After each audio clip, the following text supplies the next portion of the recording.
korupsi kuota haji. Misalkan, contoh saja ini ya, sudah.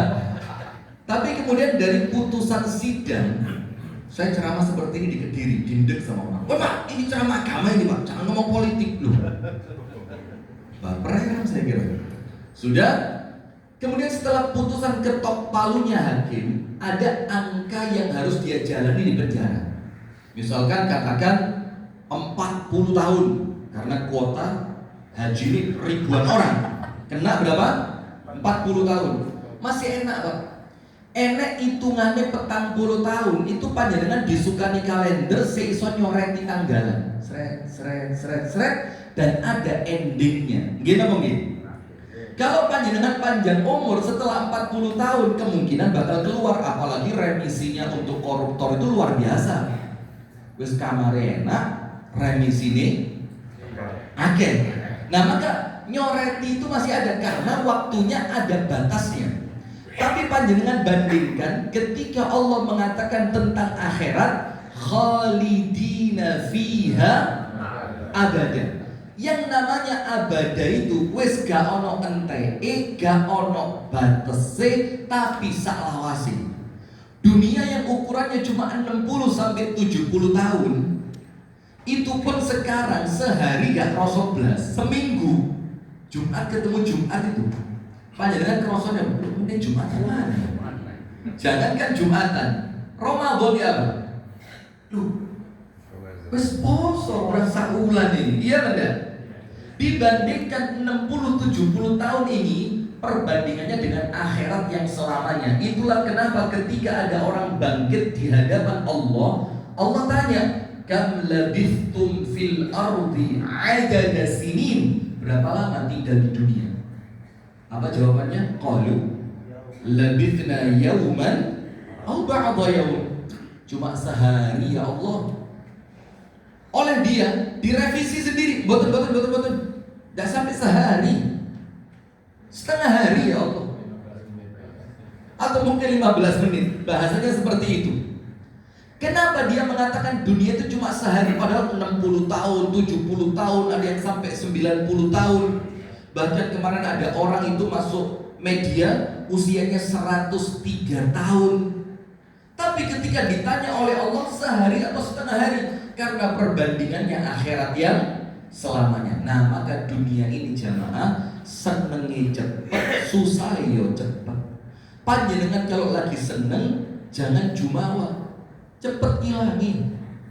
Panjenengan kalau lagi susah, ojo kakean ngersulo, susahnya juga cepet hilangnya. Itu hakikat dunia nomor 1. Pendek dan dekat. Nomor 2, dunia itu dari kata dani. Dani itu artinya hina. Jadi dunia ini hina Pak. Maka dengan itu tidak ada cerita orang mulia di dunia oleh Allah dikasih bayaran dunia, tidak ada. Contoh,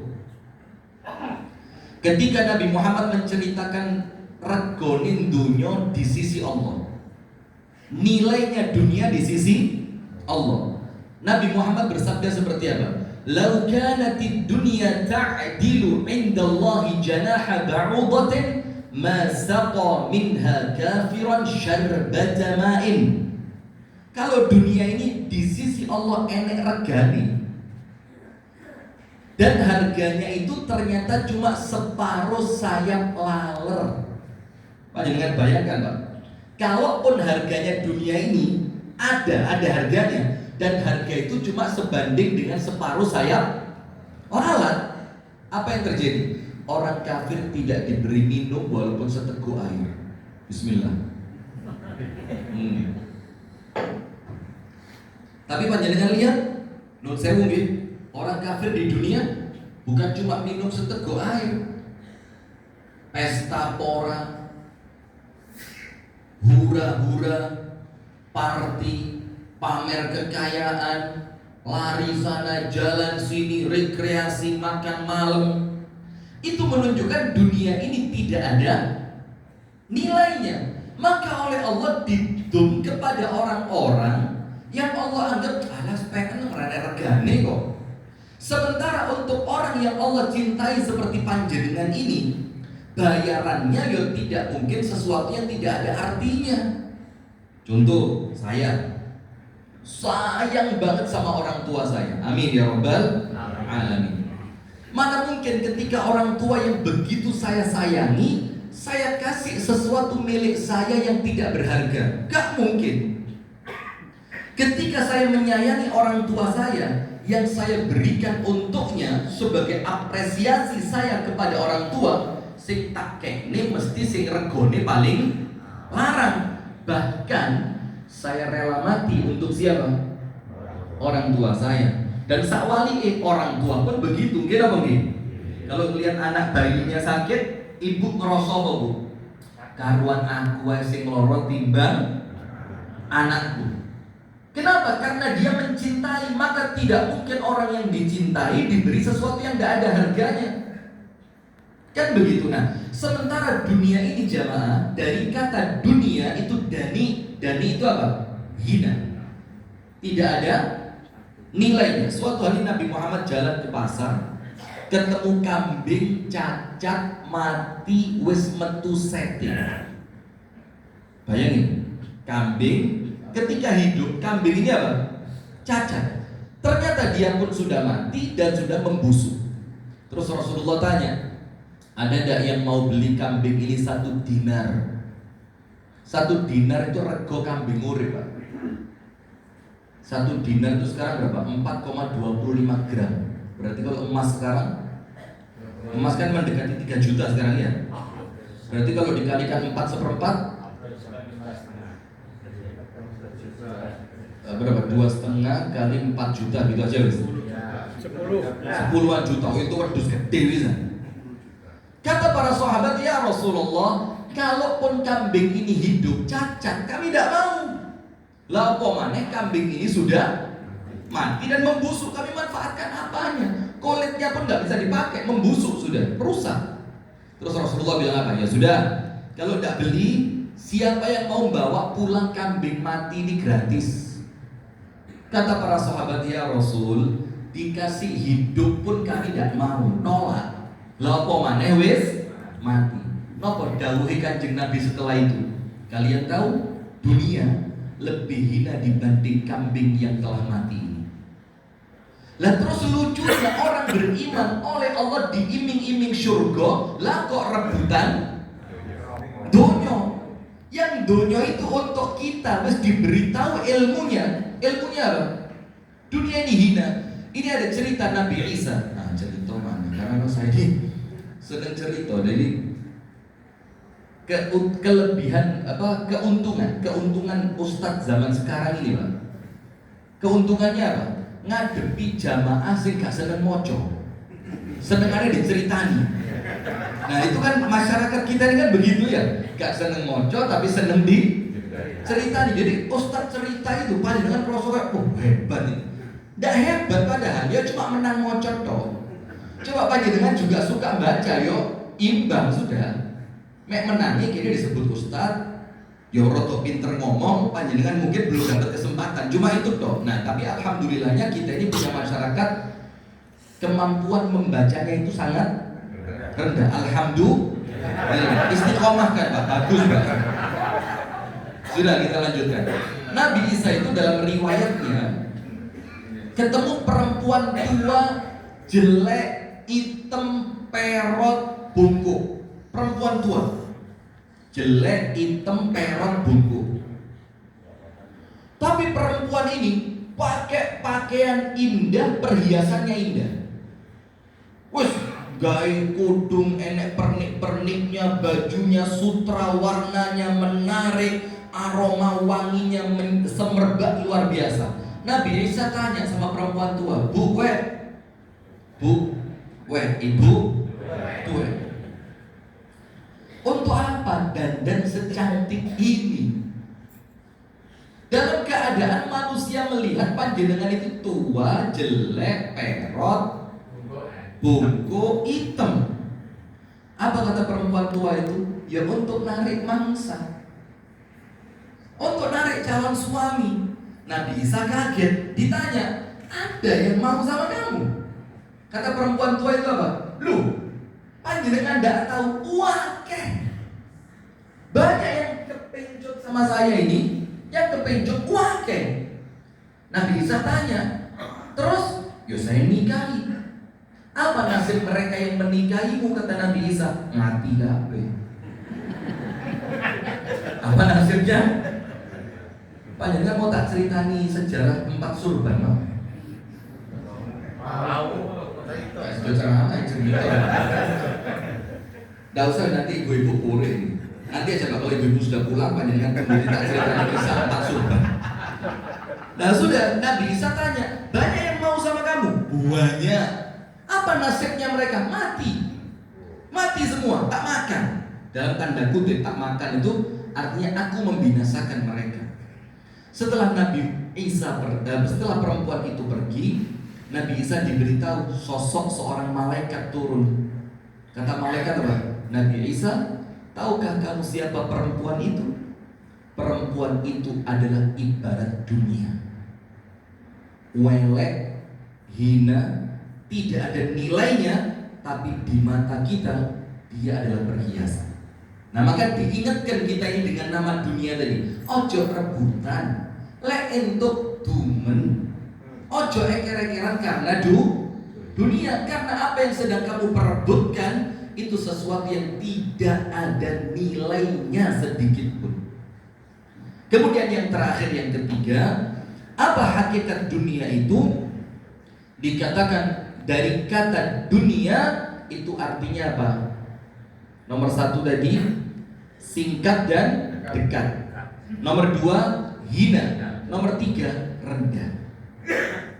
Maka panjenengan baca tentang surga, fi jannatin aliyah.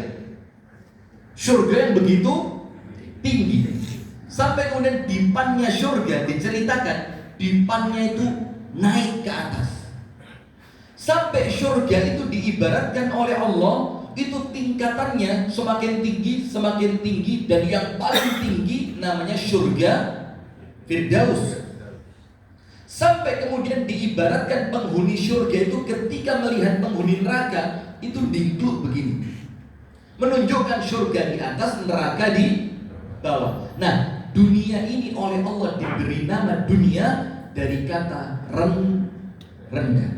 Nah sekarang begini jemaah, orang itu kalau pengen melihat pemandangan itu dari lantai dasar atau dari lantai atas? Ketika kita sedang di lantai bawah, dunia yang rendah ini, maka kita tidak kelihatan apapun. Kalau tidak kelihatan, roto-roto kesasar, melakuni yak-yakan, kakean nabrak. Gini apa gini? Nah, maka ketika Allah menceritakan dunia itu rendah, maksudnya Allah apa? Kamu harus tahu, kita harus paham, dunia ini tempat rendahan bukan untuk orang yang memiliki ketinggian seperti umat Islam. Maka tinggal kita, Pak, bukan dunia. Nah, disitulah kita ngerti, Ustadz, kenapa Allah itu menciptakan Nabi Adam di surga? Kalau memang Allah itu menciptakan Nabi Adam untuk dunia, kenapa tidak diciptakan langsung dari dunia? Kenapa ditaruh surga dulu? Kalau pada akhirnya dia harus turun. Panjenengan tahu debatnya Nabi Musa dengan Nabi Adam dalam hadis yang sahih riwayat Imam Bukhari. Nabi Musa ketemu Nabi Adam. Nabi Musa dalam tanda kutip, ini bahasa kita, protes, dan gara-gara sampeyan gini mudun kabeh. Ya kan bahasa kita ya. Coba itu. Ya Abul Bashar, wahai bapaknya manusia. Gara-gara panjenengan kita semuanya kena getahnya mudun nang donya. Coba panjenengan zaman dulu ketika dilarang oleh Allah mendekati buah larangan itu, terus panjenengan manut, panjenengan nurut, kita tidak sengsara di dunia. Apa jawabannya Nabi Adam? Wahai Musa, apakah engkau akan menyalahkanku atas ketetapan takdir yang Allah catatkan untukku 50.000 tahun sebelum aku diciptakan? Apa yang terjadi? Nabi Muhammad mengatakan fahajja Adamu Musa. Nabi Adam menang debat lawan Musa. Nabi Adam menang debat. Nah terus maksud dari semua ini apa? Supaya kita ngerti jamaah, kampung halaman kita itu bukan dunia tapi surga. Cek ngerti. Jadi kalau ada istilah dari agama sebelah, pulang ke rumah bapak di lo itu punya kita. Lo itu kalimatnya kita, lo kok dipek mereka. Walah ini ngetok. Itu milik kita. Pulang ke rumah bapak di. Yo karena yang bakal pulang ke surga siapa? Kita. Yo dengan izin Allah kita. Lah mereka pulangnya kemana?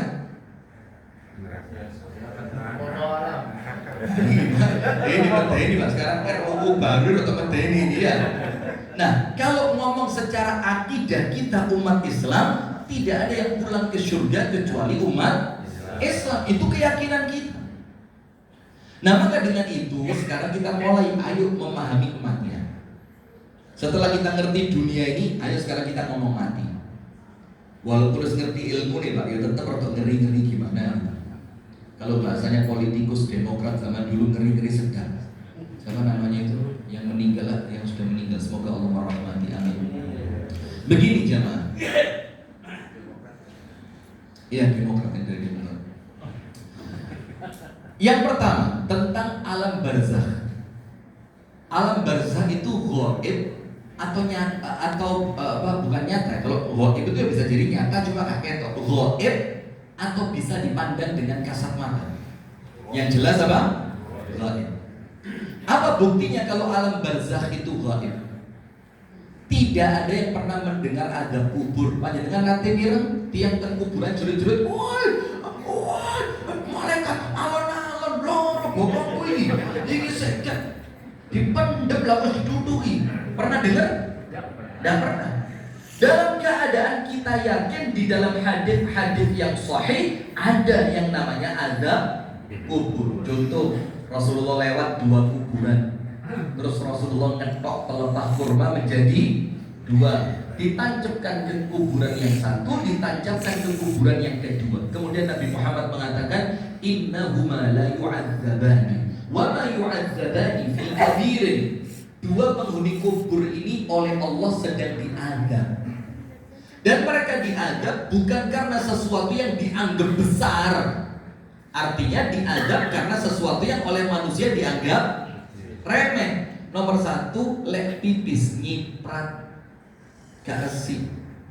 Maka saya tak ceritani kisah saya ini mulai kecil sama nenek saya diajari kalau mau keluar kamar mandi lakukan 2. Nomor 1, siramen sik sajeding. Tujuannya apa? Agar bekas najis kita yakin tidak akan memudoroti orang lain. Nomor 2, sama nenek saya diajarin kok, nyiram awak bates udel. Jadi kalau mau keluar ngadeg kosik nak siramen gawe banyu mulai udelmu sampai menisor. Baru celonomu gawe maneh. Nah, sementara sekarang nun sewu nggih, kita kalau masuk kamar mandi umum, toilet umum, itu ada orang masuk, keluar lagi tidak sampai 1 menit. Jangan-jangan panjenengan pelakunya ini. Masuk, pipis, metu, gak sampai 1 menit. Lalu terus kita mikir, lagi pipisnya apa? Ngelepas celananya seperti apa? Nyiramnya bagaimana? Cawiknya bagaimana? Maaf ya. Sementara itu kalau tidak bersih menyebabkan azab kubur. Yang nomor 2, karena pergi kemanapun senengannya adu-adu. Ngerti adu-adu? Namimah. Omongannya si fulan dipindah ke orang lain supaya dengan tujuan mereka berseteru. Sampai lu ini dirasani. Jare iku tonggo sampai mari pertang. Ojo teh banyu tawa ora metu. Oh langsung tonggone krungu lho dilokne padahal wis tak tawani, "Mbak, napa, Mbak? Sianida apa potas?" Udah ditawari ternyata dia nolak. Lah kok saya wis gak tak suguhi, lah kok dirasani jare ojo teh banyu tawae orang. Nah, adu-adu ini menyebabkan orang masuk, orang di dalam kuburnya terkena apa? Azab. Nah, biasanya suka seperti itu, Pak. Adu-adu ini laki apa perempuan? Bu, panjenengan tertuduh loh, Bu. Laki apa perempuan? Cocok, setuju saya, Bu. Laki-laki, Pak. Terus kalau orang sabar, nah, sudah.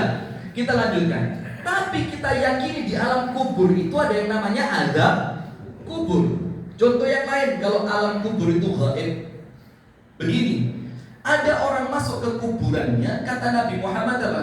Yumaddu fi qabrihi maddal basar. Itu kuburannya diluaskan seluas mata memandang. Padahal kalau kasat mata, ya ukuran mentok 2x1. Gitu Bang. Tapi ternyata ahli kubur tadi itu merasakan kuburannya seluas mata memandang. Itu kan artinya gaib, dia bukan sesuatu yang kita pandang dengan dunia ini. Nah, sekarang bagaimana memahami alam barzakh? Nah, ada satu pendapat ulama yang menceritakan tentang alam barzakh. Kenapa alam barzakh itu terkesan mengerikan? Jadi saya ceramah begini, Pak, bukan buat ya. Dan yang sepuh jangan khawatir, yang muda jangan merasa aman, karena mati itu bukan urusan umur tapi ajal. Gitu apa gitu? Banyak Pak, senom tiba-tiba mati. Yang tua kita tambah banyak lagi.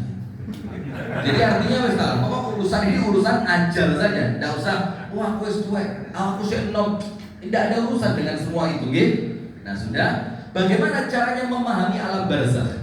Supaya kalau kita nanti Allah takdirkan setelah panjang umur dalam keadaan husnul khatimah harus pindah ke alam barzakh, cek lebih. Kata para ulama, permisalan orang yang beriman yang hidup di dunia, ketika dia mau pindah ke alam barzakh, podo percis dengan seorang janin di kandungan ibunya ketika mau dilahirkan. Panjenengan paham? Janin di perut ibu ketika mau lahir.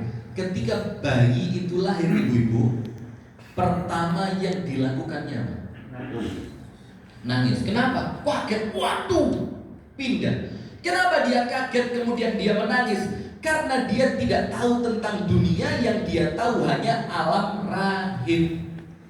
Bayi di alam rahim, seneng dia, enak, makan itu, makan dapat, walaupun bukan MBG, tapi dapat dia. Loh, enggak, bayi dapat makan enggak? Dapat, MBG bukan? Bukan kan? Tapi dapat. Jadi apa? Plasenta tali pusar ibunya. Kemudian di alam rahim tadi, bayi itu merasa aman, gak kebentuk, orang kepanasan, orang kademen. Orang yang ceritanya bayi di jurune weton kemudian nangis, diganggu masing, bu ini lo masuk, kan gak ada.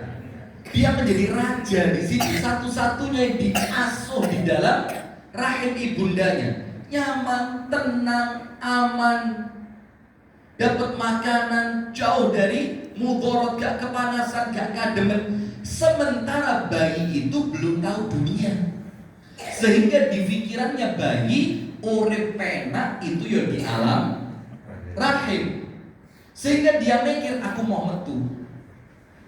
Kenapa? Karena dia menganggap lek aku metu kan penak maneh, lek aku metu wah soro manganku piye, kalau saya keluar nanti saya diganggu orang. Itu pikirannya bayi ketika masih di alam rahim, sehingga bayi tidak mau keluar. Ini syuruknya jam berapa? 5:23 ahlan, kurang 10 menit sekian. Kemudian mau tidak mau bayi tadi dipaksa keluar oleh Allah. Gitu begini. Zaman dulu Pak, sebelum adanya operasi, wis salah. Sak sung sange bayi panggah normal. Nggih Bu? Yang sepuh-sepuh ini. Saya punya kakak misanan. Itu anaknya sungsang plus kebulet tali pusar. Ya sukses, lahir normal ya Mas, ibu jerit-jerit. Itu saya zaman itu masih kelas 2 SMP di pondok. Lah kok pas saya pulang, itu ngerumok nonton Pak, melok pucet saya. Tapi ya sukses normal. Karena mau tidak mau namanya bayi dalam perut pasti keluar. Dan orang cerita tidak keluar. Saya punya teman orang Padang, tukang masak, pinter masak. Dia waktu itu kerja di Kandangan di daerah Kediri. Jadi tukang masak di warung, salah satu warung Padang. Saya lupa namanya. Itu panjenengan tahu, di perut ibunya 13 bulan.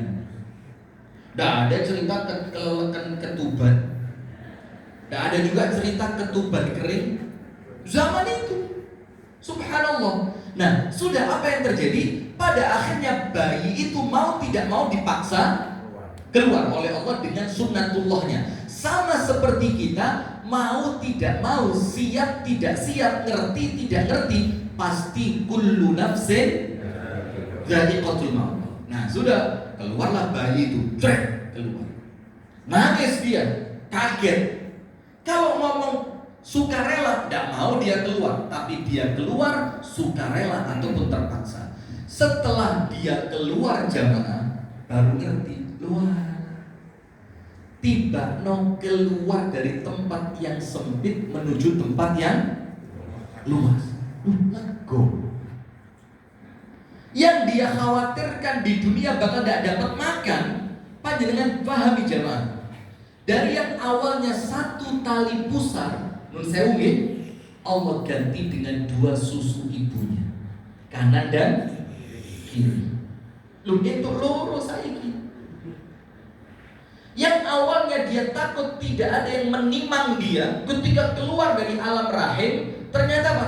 Langsung digendong ibunya, langsung digudang bapaknya, langsung punya teman kakaknya, langsung punya teman bayi-bayi yang lain. Baru dia ngerti ternyata alam dunia lebih menyenangkan dibanding alam rahim. Nah, itulah permisalan dunia dengan alam barzakh. Jadi panjenengan gak usah, waduh kok tidak wong tuh ndukur. Kok bengi-bengi moro-moro cacinge metu. Terus sumpah gak iso ambekan. Terus aku ditutupi telisik, gak iso bablas tambah sempit. Itu pandangan tentang barzakh ketika panjenengan masih di dunia. Nanti kalau panjenengan mungkin cepet nggih, amin. Ya mudah-mudahan panjang umur semua, amin. Sudah. Tapi ketika kita, jangan panjenengan harus kita lebih fair ya. Ketika nanti kita pindah ke alam barzakh, ternyata kita ngerti luas. Ternyata lebih luas dibanding dunia. Ternyata lebih menyenangkan dibanding dunia. Ternyata lebih ramah dibanding dunia. Itulah kenapa di zaman salaf dulu, zaman sahabat, tabi'in, tabi'ut tabi'in, kalau ada orang meninggal dunia, bahasanya apa? Intaqala min dhiqid dunya ila fasihil akhirah. Itu panjenengan bisa dapatkan dalam banyak kitab.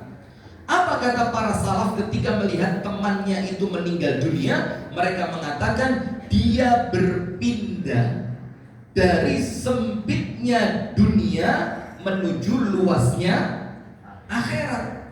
Jadi dunia yang sempit ini itu oleh Allah dibongkar seketika dengan luasnya akhirat. Dan ternyata panjenengan merasa, oh Masya Allah, ternyata alam barzakh yang saya anggap sebelumnya mengerikan, peteng, sempit, pengap, gaiso ambekan, ditutup telisik, renek kancani, serem. Ternyata apa? Sebaliknya dari apa yang kita bayangkan. Sudah, itu pemahaman tentang alam barzakh. Sekarang mundur dikit. Sakaratul maut. Wah, ini rotok medeni. Sakaratul maut. Apa sakaratul maut itu?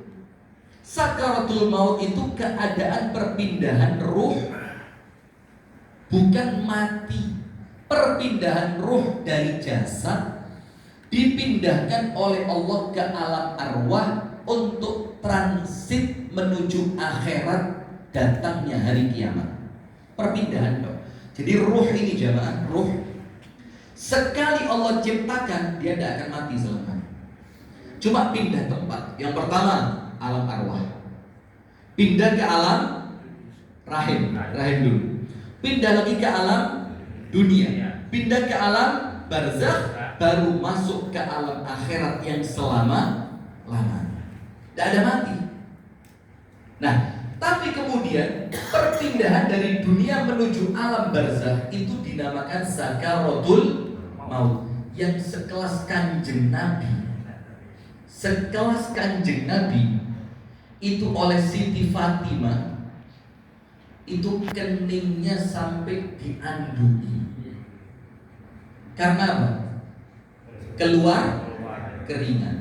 Dan keluar keringat itu ciri husnul khatimah. Dijelaskan sama Ibnu Qayyim, kenapa salah satu ciri husnul khatimah itu keningnya mengeluarkan keringat. Dijelaskan oleh beliau apa? Itu seperti isyarat kerjomu wis kesel wayahe leren. Sehingga orang yang kerjanya kesel, Pak, salah satu cirinya apa? Badannya berkeringat. Maka orang beriman itu kerja donone mari. Gak ada panjenengan setelah meninggal wajib poso Ramadan loh ya, hati-hati loh. Gak ada sudah. Kita ini poso Pak Nun sewu loh gitu. Sak seneng-senenge poso ya luwe. Ya ngempet. Tapi nanti pindah ke alam akhirat, pindah ke alam barzakh, semua taklif dunia, taklif itu kewajiban dunia selesai. Nah, maka dengan itu Nabi Muhammad itu ketika sama Siti Fatimah dilap, dikompres pakai kain dingin, Nabi Muhammad dawuh pripun? Ala fa inna lil mauti la sakarat. Ya Allah, kata Nabi Muhammad, memang menjelang kematian itu ada yang namanya sakaratul maut. Dan Nabi Muhammad menggunakan kalimat sakarat bukan dalam bentuk tunggal tapi dalam bentuk jamak. Sakarat berarti beberapa rasa sakit. Nah, tapi Kanjeng Nabi tahu umatnya Nabi Muhammad itu bukan umat sing pantes diwedeni. Maka Nabi Muhammad itu ketika dengar Mu'ad bin Jabal sholat kedawan sama Nabi Muhammad kan dipanggil diamuk, gitu mungkin. Nah ini kalau Gus Bahak kan cerita begini. Oh, nek sholat cepet ini malah radiamuk, mbek Nabi malah sing kedawan sing diamuk. Renek dalilnya sholat kecepatan diamuk, ada dalilnya. Ketika Nabi Muhammad melihat satu orang sholat yang sholatnya rukuknya tidak sempurna, sujudnya tidak sempurna, sama Nabi Muhammad disuruh ngapain?